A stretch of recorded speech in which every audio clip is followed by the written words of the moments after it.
할렐루야. 오늘도 거룩하신 하나님과 충만한 인격적인 교제를 위하여 이 기도의 시간에 나온 여러분 모두를 주님의 이름으로 환영하고 축복합니다. 우리는 계속해서 지금 베드로의 설교에 귀를 기울이고 있습니다. 베드로는 사람들에게 예수 그리스도와 하나님의 그 위대한 목적인 구속과의 관계에 대해서 설명했어요. 베드로는 예수님의 죽으심과 장사되심, 그리고 권능과 부활과 승천을 설교했습니다. 그리고 더 나아가 베드로는 주님께서 새 하늘과 새 땅을 세우시며 영광 중에 영원히 다스리기 위하여서 이 땅에 다시 오실 것이다 라고 하는 메시지도 전했어요. 즉 베드로가 이 메시지를 어디서부터 전하게 되었냐면 그 시작이 걷지 못한 자가 일어났던 그 기적에서부터 시작했습니다. 그 걷지 못한 사람이 예수님의 이름을 믿는 믿음으로 나았다라고 하는 이야기를 하면서 이 모든 설명을, 특별히 예수 그리스도에 대한 설명을 했던 것입니다. 이제 베드로의 메시지는 오늘 우리가 함께 읽은 말씀에서 더욱더 분명해져요. 오늘 우리가 함께 읽은 말씀 다시 한 번 더 볼 텐데요. 사도행전 3장 19절 말씀 우리 다시 한 번 더 읽어보겠습니다. 우리 함께 읽습니다. 시작. 그러므로 너희가 회개하고 돌이켜 너희 죄 없이 함을 받으라. 이같이 하면 새롭게 되는 날이 주 앞으로부터 이를 것이요. 베드로는 이제 사람들이 해야 할 일이 회개다라고 하는 사실을 분명하게 이야기했습니다. 회개하고 자신의 죄에서 돌이켜야 된다라고 지금 분명한 메시지를 전하고 있는 거예요. 그런데 여러분, 우리가 지금 방금 읽은 이 19절에는요, 굉장히 흥미로운 표현이 한 가지 나옵니다. 어떤 표현에 우리가 시선을 좀 모아야 되냐면요, 새롭게 되는 날이라고 하는 표현이에요. 영어 성경에는요, 이를 가리켜서 refreshing이라고 되어 있습니다. refreshing, 신선한, 조금 더 의미가 다른 의미를 찾아보면 유쾌하게 되는 이라는 의미입니다. 회개하고 돌이켜 죄 없이 함을 받으면 신선하게 되는 날, 유쾌하게 되는 날이 이른다라고 하는 것입니다. 신선하게 되고 유쾌하게 되는 날, 어떤 의미일까요? 이를 두고 20절과 연결지어서 설명하는 그러한 학자들도 있어요. 20절 보면 이렇게 되어 있거든요. 또 주께서 너희를 위하여 예정하신 그리스도 곧 예수를 보내시리니, 20절에 나온 예수 그리스도의 재림에 초점을 맞춰서 주님 다시 오시는 날이 유쾌하게 되는 날이라고 하는 주장도 있습니다.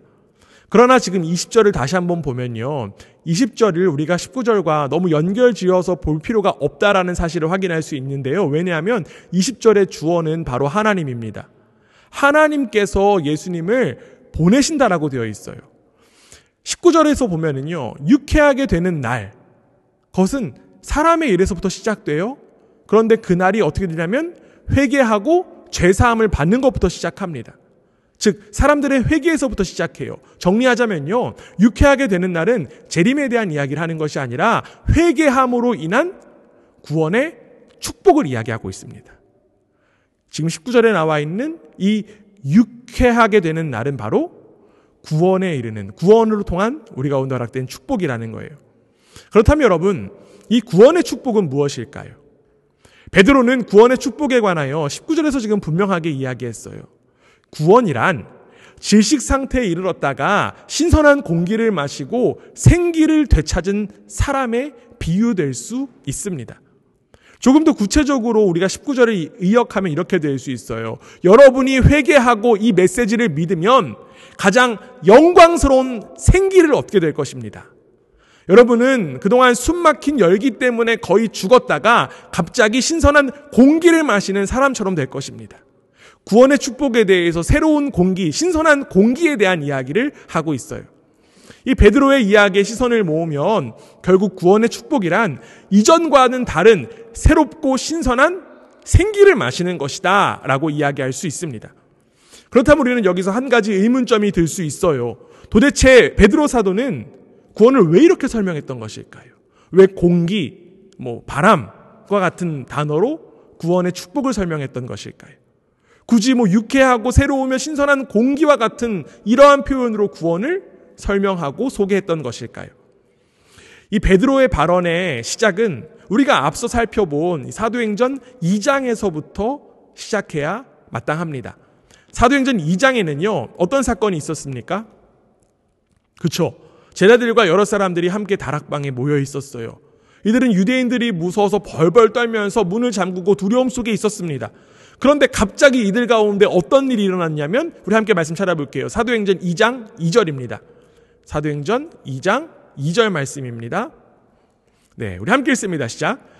호련히 하늘로부터 급하고 강한 바람 같은 소리가 있어 그들이 앉은 온 집에 가득하며, 두려움에 떨고 있는 이들 가운데 급하고 상한 바람 소리가 났다라고 지금 이야기합니다. 즉 성령께서 바람과 같이 임하셨어요. 베드로는 바람을 통하여 성령의 임재를 체험했습니다. 몇 주 전만 해도 베드로가 모습이 어땠냐면요, 베드로는요 굉장히 두려움에 사무치고 두려움에 있었습니다. 그래서 베드로는요 예수님을 부인했던 사람이었어요.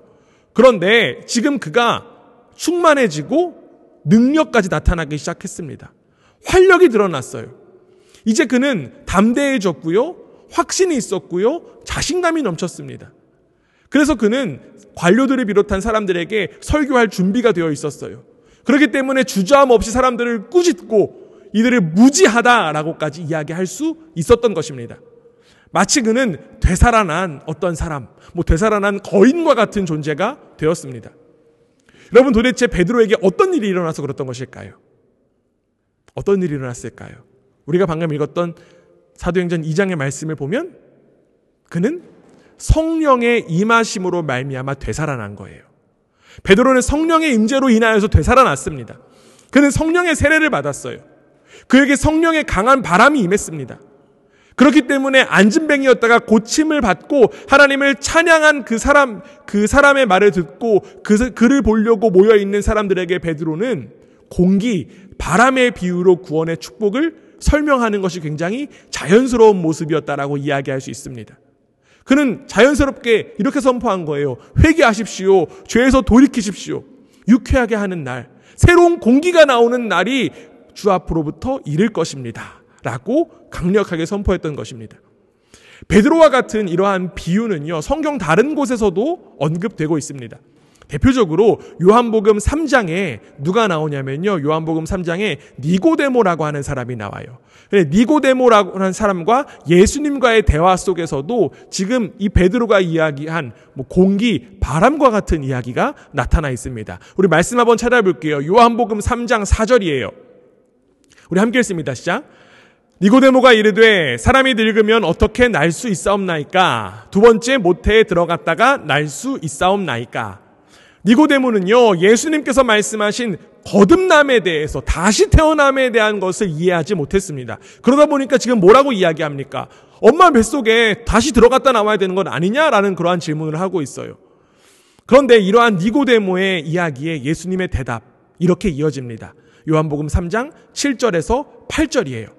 요한복음 3장 7절에서 8절 말씀 우리 함께 읽습니다. 시작. 내가 내게 거듭나야 하겠다 하는 말을 놀랍게 여기지 말라. 바람이 임의로 불매 내가 그 소리는 들어도 어디서 와서 어디로 가는지 알지 못하나니 성령으로 난 사람도 다 그러하니라. 아멘. 지금 8절에 우리가 시선을 모아야 되는 단어가 있죠? 바람, 또 성령이 있습니다. 여러분, 이 바람과 성령은요, 신기하게도 이 헬라어로 원어로 보면요, 같은 단어로 쓰여져 있어요. 푸뉴마라고 하는 단어로 쓰여져 있습니다. 결국 베드로가 지금 리프레싱, 바람과 공기를 비유로 이야기하면서 자신의 오순절 성령 강림의 사건을 기억한 것뿐만 아니라 베드로는 예수님의 말씀까지 기억하면서 지금 사람들에게 전하고 있던 거예요.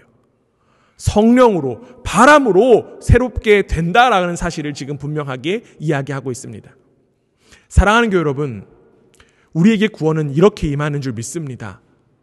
음산하고 답답하며 찌는 듯한 곳에서 신선한 바람처럼 오는 것이 바로 구원입니다. 성경은요, 음산하고 답답하여 찌는 듯한 상태에 관해서 여러 구절을 통하여서 설명합니다. 즉, 죄에 빠진 인류의 상태에 대해서 여러 그림으로 설명하고 있어요. 지난주에 우리는 이 죄에 빠진 상태를 어떤 개념으로 이야기했냐면 무지에 대한 개념으로 이야기했어요. 무지, 알지 못하다라는 것을 가지고 이야기했습니다. 그런데 오늘은요, 우리가 무지에 대한 이야기보다는 그 죄인의 상태를 뭐라고 이야기하고 싶냐면 답답함의 상태를 가지고 좀 이야기하고 싶습니다. 답답함. 성경에 나온 죄인의 상태는 답답함 그 자체를 표현하고 있습니다. 왜 답답할까요? 가장 최초의 인간이었던 아담과 하와가 죄를 짓고 난 이후, 즉 하나님을 몰아낸 이후 인간의 존재는 답답함 그 자체였습니다.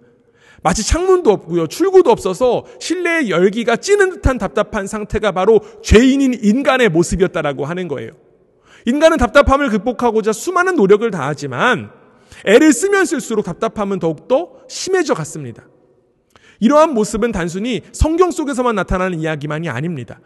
지금도 여전히 일어나고 있는 모습 가운데 하나예요. 우리가 잘 알고 있는 여러 고전의 문학들이 있어요. 고전 문학 가운데 유명한 소설, 셰익스피어의 소설들이 있습니다. 그런데 이 셰익스피어의 소설, 책들에 보면요, 최고의 작품은 다 비극으로 해결돼요. 모든 시대의 위대한 문학들은 늘 비극적인 성향을 가지고 있죠. 여러분들이 잘 아는 오페라도 마찬가지잖아요. 유명한 오페라들 참 비극이 대다수를 이룹니다. 이는 단순히 예술 작품에서만 나타나는 그러한 이야기가 아니에요. 우리의 삶의 답답함을 가리키는 또 다른 단어, 바로 피로이라고 이야기할 수 있습니다. 우리는 참 피곤한 인생을 살아가죠. 여러분들 가운데 피곤하다라는 말을 안 하시는 분은 아마 없을 거라고 생각합니다. 사람들은 인생의 문제와 시련과 염려 때문에 지쳐 있어요.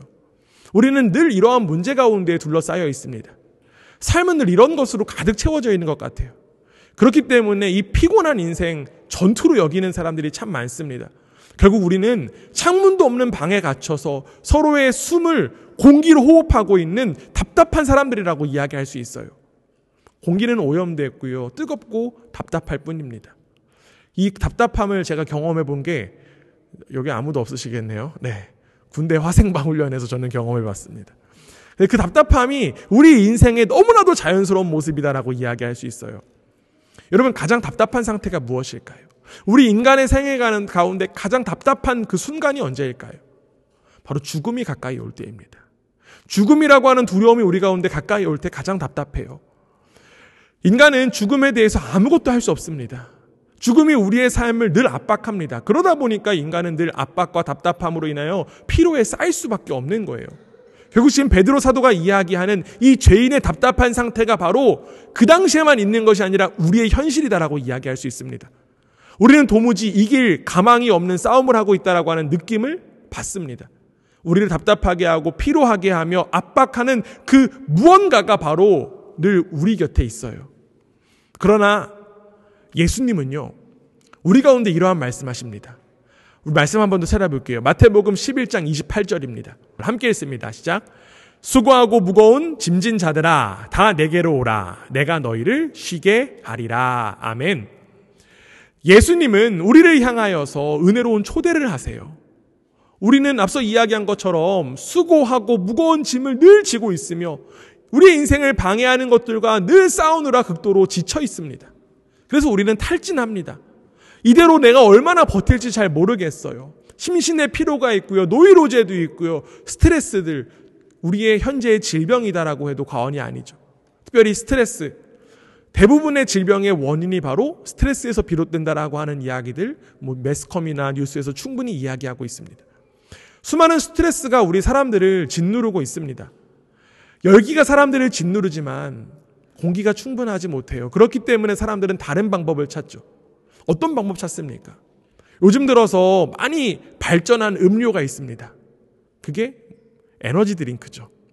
에너지 드링크가 굉장히 많이 나타나고 많이 팔립니다. 자양강장제 이런 것들 점점 더 발전해요. 왜 그러냐면 수요가 있기 때문에 그렇죠. 사람들이 늘 피곤하고 늘 지치고 힘드니까 늘 그러한 음료들, 그런 것들로 대체하려고 합니다. 억지로 나를 자꾸 끌어올리려고 하는 거예요. 그뿐만이 아니죠. 스트레스가 너무 심하다 보니까 잠도 쉽게 못 잡니다. 그러다 보니까 어쩔 수 없이 수면제를 먹어야 겨우 잠들죠. 그런데 그것도 자꾸 먹다 보면 어떻습니까? 양도 늘어나고요, 횟수도 자꾸 늘려야만 합니다. 그런데 여러분, 예수님은 우리 가운데 분명하게 말씀하셨어요. 우리에게 필요한 것이 바로 쉼이다라는 말씀하셨습니다. 그렇기 때문에 예수님께서는 우리에게 쉼을 허락하시겠다라고 말씀하셨어요. 결국 베드로 사도가 말한 이 유쾌하게 되는 날이 필요하다라고 하는 사실입니다. 예수 그리스도로 말미암아 우리가 생기를 얻는 그 날이 필요하다라고 하는 사실이에요. 누군가는 이렇게 이야기할 수도 있을 것 같습니다. 에이 목사님, 제가 나중에 은퇴하고 나서 쉼을 가지면 될 텐데요. 시간이 지나면 모든 문제가 해결해 줄 수도 있지 않습니까? 그런데 여러분, 과연 인생의 전투의 끝이 있을까요? 인생의 전투는요, 나이가 든다라고 해서 달라지는 것이 절대로 아니죠. 경험이 문제를 해결해 주지도 않습니다. 물론 경험들은요, 몇몇 분명한 함정들을 피해가는 그러한 역할을 감당하기도 합니다. 그러나 경험이 많아지고 나이가 많아진다라고 해서 근원적인 문제가 해결될 수 있는 것은 아니에요. 나이가 많아지면 많아질수록 삶이 점점 더 힘들어지는 이유는 우리의 육체가 더욱더 약해지기 때문입니다. 문제는 여전히 그대로인데 내가 그 문제를 지탱할 수 있는 힘이 점점 빠지게 되는 거예요. 안타깝게도 우리의 능력치는 점점 떨어집니다. 그러다 보니 하루하루 늙어가고 죽음이 점점 더 가까이 올 뿐이에요. 결국 우리 인간에게는 아무런 소망이나 희망이 없게 되는 것처럼 느껴집니다. 사랑하는 여러분, 우리 인간에게는 아무런 소망이 없는 것일까요? 우리 인간에게는 아무런 희망이 없는 것일까요? 우리는 일평생을 정말 답답함과 그 스트레스 속에서만 살아야 되는 것일까요? 오늘 베드로 사도는 우리 가운데 이렇게 이야기합니다. 오늘 우리가 함께 읽은 말씀 다시 한 번 더 읽어볼게요. 사도행전 3장 19절 말씀입니다. 다시 한 번 더 한 목소리로 함께 읽겠습니다. 시작. 그러므로 너희가 회개하고 돌이켜 너희 죄 없이 함을 받으라. 이같이 하면 새롭게 되는 날이 주 앞으로부터 이를 것이요. 회개하고 돌이켜 너희 죄 없이 함을 받으라. 이같이 하면 유쾌하게 되는 날이 주 앞으로부터 이를 것이다. 사랑하는 여러분, 이것이 바로 기독교입니다. 기독교는요, 공기가 들어올 수 있도록 벽에 구멍을 뚫는 정도의 힘이 우리 가운데 남아있는지를 확인하는 것이 아닙니다. 기독교는요, 우리에게서 시작되는 것이 아니라 밖에서부터 들어오는 메시지예요. 기독교는 밖에서부터 들어옵니다. 주님께로부터 임한다라고 하는 거예요. 베드로가 지금 설교하고 있는 그 분에게서부터 오는 메시지, 하나님으로부터 오는 메시지가 바로 기독교입니다. 예수 그리스도로 인하여서 모든 것이 바뀐다라고 하는 것이 바로 기독교의 메시지예요. 비록 인간이 스스로 공기가 통할 수 없게 가둬버리고 또 답답함에 이르렀지만 하나님은 단순히 벽에 구멍을 뚫는 정도로 이 일을 해결하지 않으셨습니다. 하나님은 우리 가운데 새로운 공기를 허락하시기 위하여서 예수 그리스도를 우리 가운데 허락하셨습니다. 즉 인간이 유쾌하게 되는 날을 가져다 주시기 위하여 이 땅에 예수 그리스도가 오신 것입니다. 이것이 바로 구원이라고 하는 복음인 거예요. 구약의 선지자들은요, 이러한 메시아를 고대했습니다. 이사야 말씀 보면 이런 말씀이 있어요. 너희의 하나님이 이르시되 너희는 위로하라. 내 백성을 위로하라. 우리에게 진정한 위로와 소망을 허락하시는 분이 바로 이 땅 가운데 임하셨습니다. 우리 가운데 진정한 위로, 진정한 소망 허락하시는 예수 그리스도가 이 땅 가운데 임하셨어요. 그리고 그분은 하늘을 향한 창문을 여셨습니다. 인간 스스로가 막아놓았어요. 하나님과의 관계를 스스로가 막아놓았음에도 불구하고 예수님께서 그 막아놓았던 창문을 친히 부수시고 우리에게 진정한 쉼을 허락하셨다라고 하는 이야기예요. 이것이야말로 성경 처음에서부터 끝까지 나와 있는 주제입니다. 여러분, 성경의 처음이 어떻게 시작될까요? 성경의 처음 창세기 1장 1절 말고 2절 한번 볼게요. 창세기 1장 2절 말씀 한번 보면요. 1절 너무 잘 알잖아요. 그렇죠? 대초에 하나님이 천지를 창조하시느니라. 그 다음 2절 한번 볼게요. 네, 우리 2절 함께 읽습니다. 시작. 땅이 혼돈하고 공허하며 흑암이 깊음 위에 있고 하나님의 영은 수면 위에 운행하시니라. 태초에요, 땅이 혼돈하고 공허하며 흑암이 깊음 위에 있었습니다. 이는 마치 절망과 답답함이 가득한 그러한 모습처럼 느껴지기도 해요.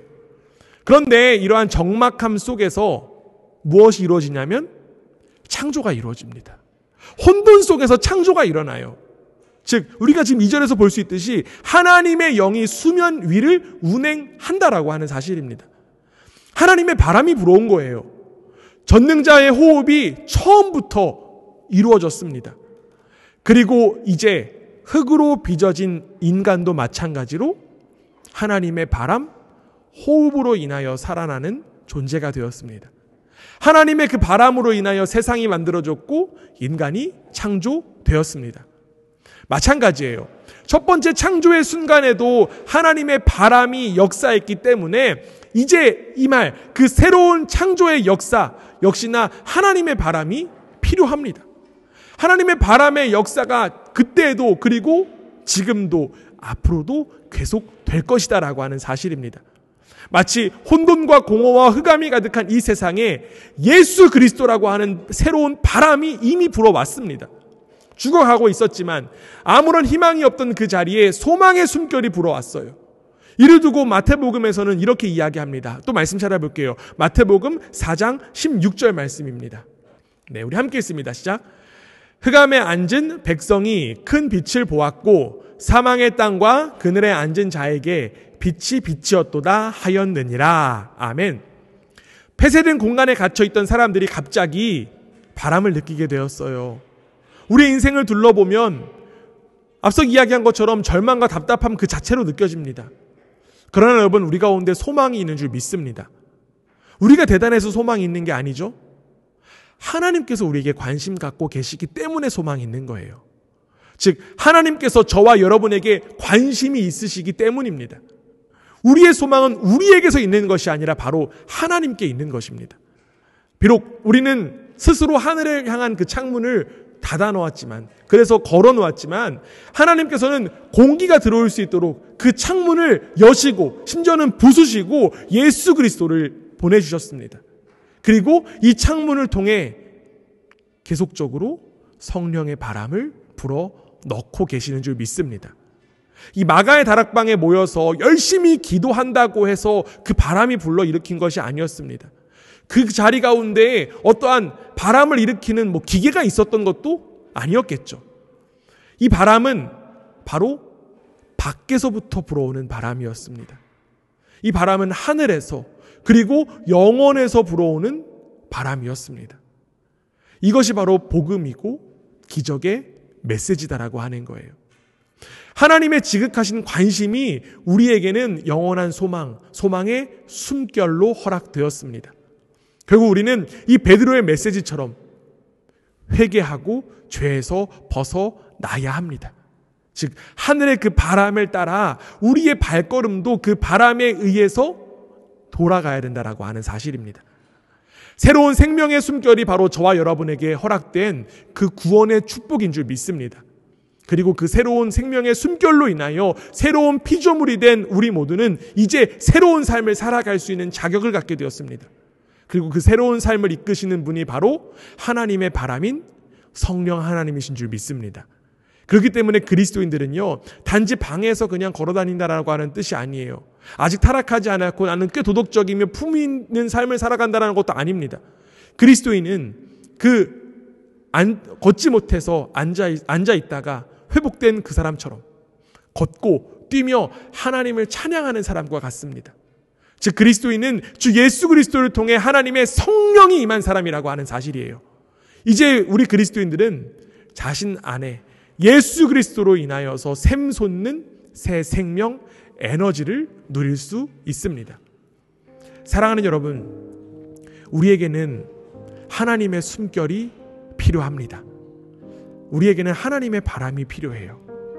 그것을 우리가 잘 쓰는 용어로 바꾸면 바로 은혜가 필요하다라고 하는 이야기입니다. 자격 없는 내 안에 있는 것들 박박 긁는다고 해서 내가 일어나고 걷는 것 아닙니다. 박박 긁어서 일어나다 보니 자꾸만 넘어지고 실망할 뿐이에요. 답답할 뿐이에요. 우리는 모든 순간 바로 하나님의 숨결이 필요한 줄 믿습니다. 베드로 사도는 지금 그 메시지를 전하고 있는 거예요. 여러분은 자신의 영혼에 하나님의 숨결이 필요하다는 것을 모르십니까? 여러분에게 필요한 것은 하늘의 산소 곧 성령이라고 하는 사실을 여러분 모르십니까? 베드로의 메시지가 바로 우리 모두에게 필요한 메시지인 줄 믿습니다. 베드로 사도는 이야기해요. 하나님의 그 신선한 숨결을 느끼기 위해서 뭐 해야 된다고요? 회개해야 된다라고요. 우리가 돌이켜야 된다라고 하는 사실입니다. 이전까지는 내가 중심되어 살았던 인생이라고 하면 예수 그리스도가 내 안에 주인임을 인정하는 삶, 바로 그 돌이키는 삶이 바로 회개라고 하는 사실입니다. 회개는 후회가 아닙니다. 내가 이렇게 했어야 되는데 잘못했습니다. 이러한 같은 회개가 아니라 진정한 회개는 바로 하나님의 바람에 따라 우리의 발걸음을 돌이키는 것입니다. 내 삶을 돌이키는 거예요. 내 힘으로 살려고 발버둥치는 인생이 아니라 진정한 하나님의 숨결에 의존하는 인생이 바로 진정한 회개의 모습인 줄 믿습니다. 하나님의 바람이 지금도 여전히 우리를 향해서 계속적으로 불어옵니다. 이제 우리는 돌이켜서 그 바람을 맞아 새롭게 호흡할 수 있어야만 합니다. 바로 저와 여러분을 향해서 불어오는 하나님의 바람에 응답하여 삶을 돌이켜 이제는 이 세상에 그 하나님의 생기를 나타내는 일에 귀히 쓰임받는 우리 모두가 되기를 주님의 이름으로 축원합니다.